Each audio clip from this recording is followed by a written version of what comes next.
Okay, so you know how every business owner dreams of taking their company to the next level, turning it into something really big and impactful?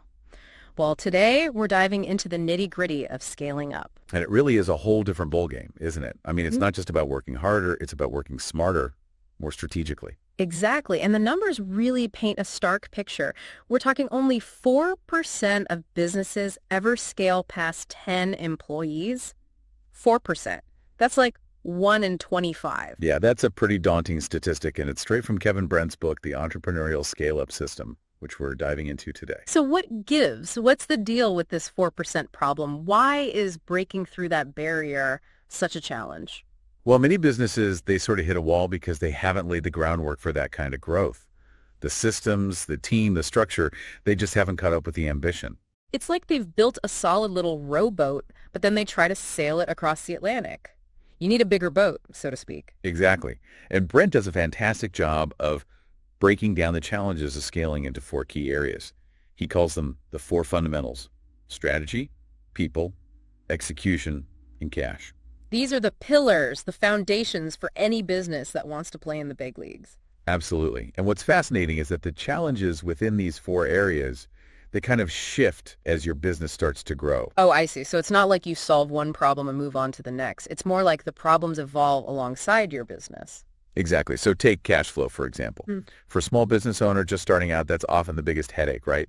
Making payroll, paying suppliers, just keeping the lights on. Right. It's hand to mouth, very immediate. But then, as that business begins to scale, that cash flow challenge doesn't just disappear. It morphs. Now you're not just managing existing cash, you're managing growth. Maybe you need outside investment, you're making bigger decisions about pricing and spending. The stakes get a lot higher. The decisions have a much bigger impact, that's for sure. And I imagine the whole people aspect of the business, that probably becomes a whole lot more complex as you scale too. Absolutely. You know, in the early days, you might be a one-man or one-woman show, wearing all the hats. But as you grow, delegation becomes essential. You need to build a team, and not just any team, but one that's aligned with your vision and equipped to handle the increasing responsibility. And this is where Brent brings up the idea of the owner's trap, right? Where the very things that made you successful early on can actually hold you back as you try to scale. Exactly. So many entrepreneurs are incredibly passionate and skilled at what they do. They have this mindset of, if you want something done right, do it yourself. I can definitely relate to that. But I'm guessing that approach only gets you so far, right? Right. Because as your business grows, that mindset can become a bottleneck. You end up being the one thing that's holding the whole operation back. You become, as the saying goes, a bottleneck in an hourglass. So the key is knowing when to loosen the grip, to start delegating and empowering your team to make decisions and take ownership. Otherwise, you just end up with a really demanding job instead of a truly scalable business. Precisely. And that's where Brent's ESIS framework comes in. It's all about giving you the tools and strategies to break free from that owner's trap and build a business that can thrive without you having to micromanage every single detail. So let's unpack this ESIS framework a bit. What are the core components that Brent highlights as essential for breaking free from that owner's trap and achieving sustainable growth? So we're talking about escaping the owner's trap and actually building a business that has the legs to scale. This ESIS framework, that's the golden ticket, right? Where does it all start? Well, Brent breaks down ESIS into four key elements: leadership, value, vision, and plan. And he really kicks things off by emphasizing that leadership, especially in the context of scaling up. It's about so much more than just being the boss. Right. It's about inspiring your team to achieve something bigger, not just barking orders. Exactly. He dives deep into this idea of self-awareness as a fundamental leadership skill. You have to know your strengths, be honest about your weaknesses, and always be striving to improve. It's that continuous improvement mindset. You can't expect your business to scale if you're not willing to scale yourself. Exactly. And Brent actually uses a really interesting example to illustrate this point. He talks about a submarine captain, David Marquet, who completely transformed the performance of his crew. A submarine captain. Okay, now I'm really intrigued. How does that tie into building a scalable business? Well, Marquet realized that in the high-pressure, constantly changing environment of a submarine, the traditional top-down command and control style of leadership, it just wasn't effective. Too much room for error, I imagine. One wrong command could have disastrous consequences. Exactly.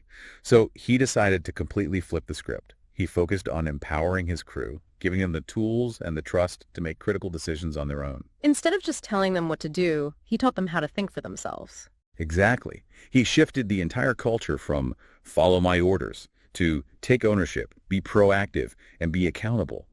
And the results were incredible. Not only did the submarine's performance improve dramatically, but the crew became much more engaged. So it's about creating a culture of leaders, not just followers. I can see how that would be so powerful, especially as a business starts to grow and becomes more complex. Absolutely. And that kind of naturally leads us into the next element of ESIS value. Because a truly valuable business, it can't be overly reliant on any one person, even the owner. It needs to be able to run smoothly, even if you're not there to steer the ship every second of the day. Exactly.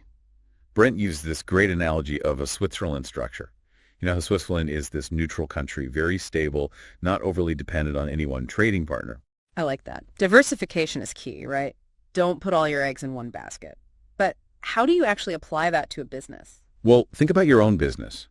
Are you overly reliant on a single client, a single supplier, maybe even a star employee? Brent encourages businesses to identify those dependencies and find ways to spread the risk. Develop multiple revenue streams. Cultivate relationships with several suppliers. Don't let your entire business hinge on one single point of failure. Exactly. And, this is a big one, build a strong leadership team. That way, the business isn't solely reliant on you, the owner. You're not the only one who can keep things running smoothly. You're building a more resilient, more valuable business. Okay, so we've talked about leadership, value, but none of that really matters without a clear sense of direction, which brings us to vision, the third element of ESIS. Absolutely. And for Brent, vision is all about defining your company's core purpose and its core values. Yeah. This goes way beyond just having a catchy mission statement on the wall.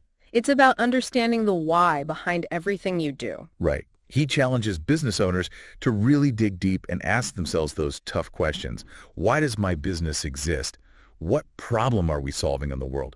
What impact do we want to make? Those are big questions, and I imagine coming up with clear, concise answers, that could be a real game changer for a business, especially as it grows and faces new challenges and opportunities. Absolutely. Having that clearly defined core purpose, it acts as a North Star. It guides your decision-making. It helps you attract the right people. It resonates with your customers. Brent actually points to 3M as a great example of a company with a really powerful core purpose. 3M, the Post-it note people.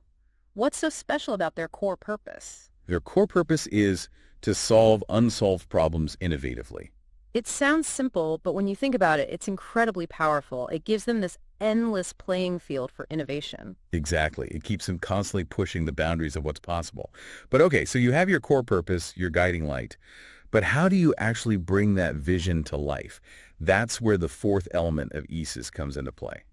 The plan. So we're not just talking about setting some vague goals. We're talking about creating a detailed roadmap for achieving those big, hairy, audacious goals. Right.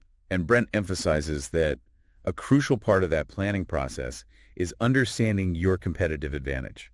What is it that you do better than anyone else? Who is your ideal customer? How are you going to reach them? You've got to connect those dots between where you are now and where you want to be. And Brent, he provides some really useful frameworks to help you do just that, like that hedgehog concept and the Ansoff matrix. Can you kind of unpack those for us? Yeah, definitely. So the hedgehog concept comes from Jim Collins, who wrote Good to Great, which, by the way, if you haven't read it, highly recommend it. Yeah. But anyway, the hedgehog concept, it's all about finding that sweet spot. I like where this is going. Right. It's where three things intersect. What you're deeply passionate about, what you can be the absolute best in the world at, and what drives your economic engine. Brent really encourages business owners to use this framework to hone in on their unique strengths. It's about finding that lane where you can truly dominate. Instead of trying to be good at everything, you're exceptional at the things that matter most. Exactly. And once you've identified your hedgehog, so to speak, then you can use a tool like the Ansoff matrix to map out your growth strategy. Okay, so walk us through this Ansoff matrix. How does it work? It's basically a way of looking at all the different avenues for growth. It lays out four main strategies. Market penetration, which is basically selling more of your existing products to your existing customers, maybe by ramping up your marketing efforts. Then there's product development, which is about creating new products or services that you can sell to your existing customer base. So finding new ways to solve their problems, add more value. Right. Then you have market development, which is all about taking your existing products and finding new markets for them. expanding geographically maybe or targeting new customer segments. And finally, there's diversification, which is the riskiest strategy, but it can also be the most rewarding. That's about creating new products for completely new markets. It's like a choose-your-own-adventure for business growth. You've got your map. Now you have to decide which path to take. So to recap, we've got leadership, value, vision, and plan. These are the four cornerstones of Brent's ESIS framework. But this wouldn't be a deep dive if we didn't go a little deeper, right? He also talks about the importance of execution and people. Where do those fit into the bigger picture? Yeah, so those two, they're woven throughout the ESIS framework. For example, when we're talking about execution, Brent really emphasizes the importance of rhythm, of establishing a consistent cadence within the business. He calls it Rhythm 90. Rhythm 90. Okay, I'm intrigued. Tell me more. So it involves having these short daily huddles just to keep everyone on the same page, make sure things are moving forward. Then you've got your weekly team meetings to review progress, address any roadblocks, and then monthly strategic reviews to make sure everything's still aligned with the big picture goals. It's about creating a system for accountability, a structure for communication that keeps everyone moving in the same direction. And as you scale up, I imagine that people piece of the puzzle, that probably becomes even more critical, wouldn't you say? Absolutely. And Brent, he's a big believer that you need more than just a group of talented individuals. You need a team that functions like a well-oiled machine. People who are not only skilled at what they do, but who are also aligned with the company's core values, committed to the vision. And that's where tools like the 5 behaviors model can be incredibly helpful. It helps teams improve their communication, collaboration, problem solving. And DISC profiling is another great tool for understanding different personality types, communication styles, and how to leverage those differences to build a more effective team. It's about creating a culture where everyone feels heard, valued, and empowered to contribute their best work. But look, we can't talk about scaling up without addressing the elephant in the room. Cash. That green stuff that makes the world go around. How does Brent tackle this often daunting aspect of business growth? Well, he's very upfront about the fact that cash flow is the lifeblood of any business. Yeah. And he's also quick to point out that profit doesn't always equal cash in the bank. Right. You can be profitable on paper, but still struggle to make payroll. Exactly. Yeah. So he really encourages business owners to get comfortable with their financials, understand how money flows through their business. He's a big proponent of the profit-first methodology, which I'm sure you're familiar with. I am. It's all about prioritizing profit, making it a non-negotiable expense. Instead of paying yourself last, you pay yourself and your profit first. It's a real game changer for a lot of businesses. It's a mind shift, for sure, Well, but yeah. it makes a lot of sense. And then, of course, there are a lot of practical strategies for improving cash flow. Things like shortening that cash conversion cycle, the time it takes to turn inventory into cash, and eliminating those 8 wastes that can really drain your cash reserves. So we've covered a lot of ground here, from the challenges of scaling up to Brent's ESIS framework, the importance of execution, building a strong team, and of course managing your cash flow like a hawk. If our listener could only take away one key insight from this deep dive, what would you want it to be? That's a tough one. But I think if I had to choose, I'd say the most important takeaway is that scaling up, it's not a sprint, it's a marathon. There's no magic bullet, no overnight solution. It's about consistently making small, incremental improvements in each of these key areas. And those small wins, compounded over time, they can lead to some pretty extraordinary results. It's like they say, the best time to plant a tree was 20 years ago. The second best time is today. So if you're feeling overwhelmed by the thought of scaling up, just remember, every journey starts with a single step. Find that one small change you can make today and start building your path to the top. And hey, if you need a little guidance along the way, be sure to check out Kevin Brent's book, The Entrepreneurial ScaleUp System. It's packed with even more insights and strategies to help you navigate the challenges of scaling up.